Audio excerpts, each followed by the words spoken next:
Let me say this right out the gate.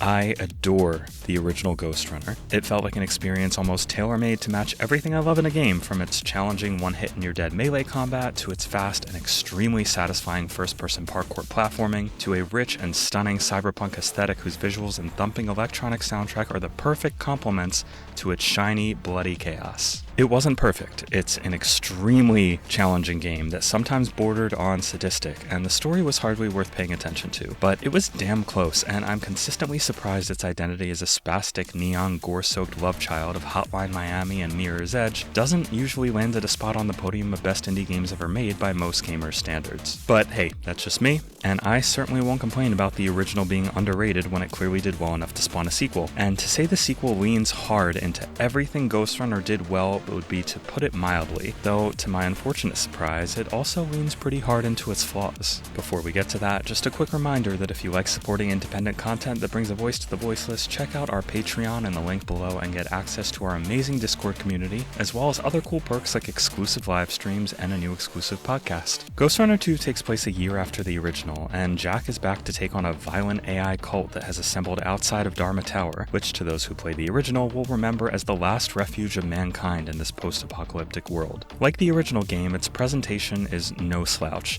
Dharma Tower is shiny and colorful, but also portrays a sort of cold corporate indifference. The wasteland outside Dharma, which you'll be exploring for the first time in Ghostrunner 2, adds plenty of visual variety, but thankfully doesn't outstay its welcome. The soundtrack is great stuff too, thumping along with every brutal dismemberment and making you feel like an unstoppable force of nature. You know, until a single stray bullet stops you and sends you back to the last checkpoint. That said, there are some rough edges here. While performance was mostly stable at 4K with DLSS running, even on a 4080 there were some sections where the game's frame rate varied wildly, sometimes going from 200 frames per second to 35 and back again in a span of seconds. This wasn't consistent at all and only happened in a few encounters, but I should mention this was even without ray tracing, so the game may need a performance patch or two to address it. When you start Ghostrunner 2, you'd be forgiven for thinking not much has changed at first beyond the controls, which are quite different from the original and may require a bit of an adjustment period. It bugged me at first, but didn't take long at all to get accustomed to the new scheme, which has been reconfigured to make way for all the new abilities Jack, our mass-murdering anti-hero,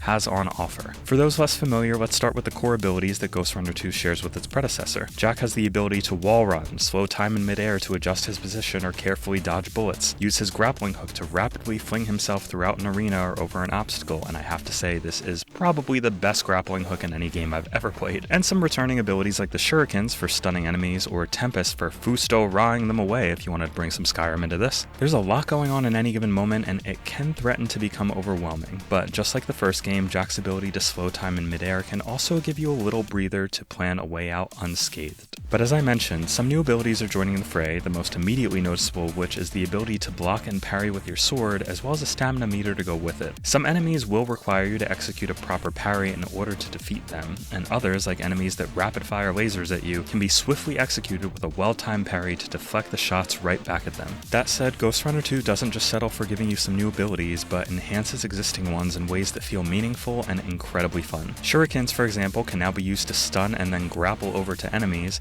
as well as be lodged in certain walls to create bespoke grapple points for yourself. There's a lot of creative level design here with both the new and old abilities, and frankly, the enormous number of mechanics the game introduces is truly commendable.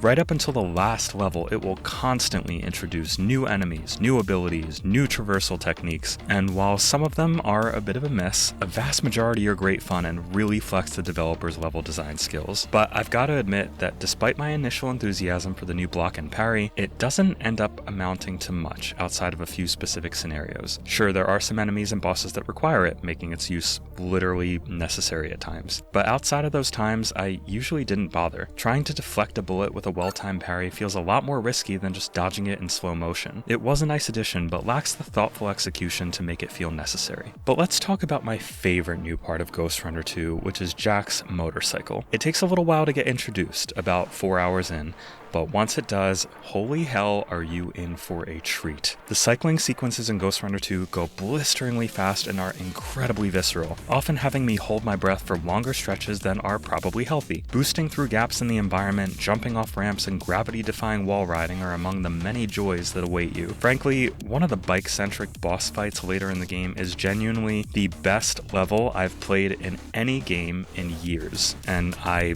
truly mean that. While there are a few levels that take place exclusively on Jack's bike, other ones mix things up between vehicular and on-foot traversal to great effect. Moves like leaping off your bike at full speed to avoid a set of lasers only to grapple back onto it from a distance will make you feel like an absolute badass in the best possible way. Though I must say, as much as the motorcycle is a great time and the levels that use it are fun, in some senses it feels a bit underutilized. For example, one particular combat arena allowed you to instantly switch between bike and on-foot traversal using your grappling hook, and resulted in moments like riding up a wall, leaping off the bike in midair, slow motion dodging enemy bullets, and landing on them with a sword to the face. This section was incredible, and it happened literally once and never again. And like I said, Ghostrunner 2 mixes and matches mechanics very frequently, so some ideas get abandoned almost as soon as they're introduced, and others get built upon until they crescendo into a symphony of violent platforming bliss. It feels amazing and kind of messy in the same breath. The upgrade system from the first game has received an overhaul as well, and now includes some very cool new abilities like the ability to launch 3 shurikens at once or move faster the higher your combo goes.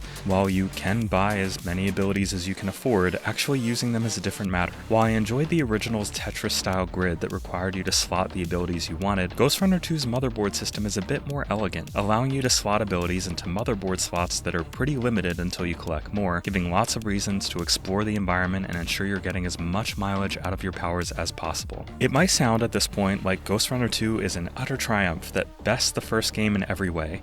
Hell, even the Cybervoid sequences, which took place in a simulation and were a bit too slow-paced to be consistently fun, are way better now and almost universally a great time. But like I alluded to earlier, Ghostrunner 2 not only builds on the strengths of its predecessor, but weirdly doubles down on its flaws in ways that I find a bit baffling. Let's talk about the story first. In the original Ghostrunner, the story was pretty throwaway but innocuous. There was lots of chatter during gameplay that was hard to pay attention to, and the whole thing was pretty difficult to follow or care about. But ultimately, it was easy to ignore and still have a great time. Ghostrunner 2, for reasons beyond my comprehension, now has a hub area you often visit between missions just to talk to characters, upgrade your abilities, and listen to brilliantly pointless NPC dialogue such as the following.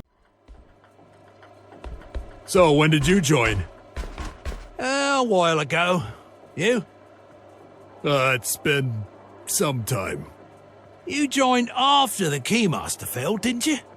Lame, man. Lame. In adding this, seemingly no thought was given to, improve the quality of the writing and maybe hire some better voice actors. It's not awful, but it's also really hard to care about and feels like a waste of time. I spent as little time as possible in this hub area, and I suspect many will do the same. The biggest problem with Ghostrunner 2, though, is that while the overall game is probably a bit easier than the original, which should be good news for many, the handful of difficulty spikes are still atrocious, and sometimes worse than anything I faced in the original game. Ghostrunner 2 loves to throw many different types of enemies at you at once, and doesn't let you forget that one single hit means you're dead. As a result, I died in some areas many dozens of times, and in the case of the final boss, died 89 times in one level, a vast majority of which were in the very last phase of the boss and made me want to hurl my controller through the monitor. The problem is not that the game is hard. I love that the original was difficult and really rewarded you for using the environment to your advantage. This one does the same, no doubt, but there's a cheapness to it that leaves a bitter aftertaste. It frequently felt impossible to see certain enemies before they already killed me, and I frequently had to say things like, what the hell even killed me, how the fuck was I supposed to know that was there, or that was total bullshit. Unfortunately, while it's a far cry from ruining the game, Ghostrunner 2 hits major snags when it demands much more precision from you than it's prepared to. Dying in a game like this should always feel like my fault, and in the handful of deeply annoying sections, that's not the case nearly as much as it should be. There are also quite a few bugs, albeit ones that generally aren't game-breaking. I had one crash that lost me some progress on a boss fight, and found issues like upgrade stations that were conspicuously unusable, getting stuck in certain scenery after using a grappling hook, the cursor refusing to move sometimes when the upgrade menu is open, enemy hit detection being unrealistically wide at times, and the field of view being seemingly unchangeable while on the bike, thus making those sections difficult to play on ultra-wide monitors. Again, none of these issues were deal breakers, but I do hope they'll be addressed on or near the release date. Overall though, Ghostrunner 2 is a game of enormously successful highs and a couple painfully frustrating lows, and a classic example of a sequel taking a few steps forward and a few back as well. It took me 9.5 hours to get through the game, and that's without doing all the bonus challenge levels or spending much time in roguerunner.exe, the new and pretty fun roguelite mode the game has to offer. Fans of the original game will have a great time, and those new to the franchise probably will too, warts and all. Ghostrunner 2 is a somewhat flawed but still excellent time, and gets iDream of Indie's Silver Genie Lamp of Approval. Good thing you whack harder than a stick.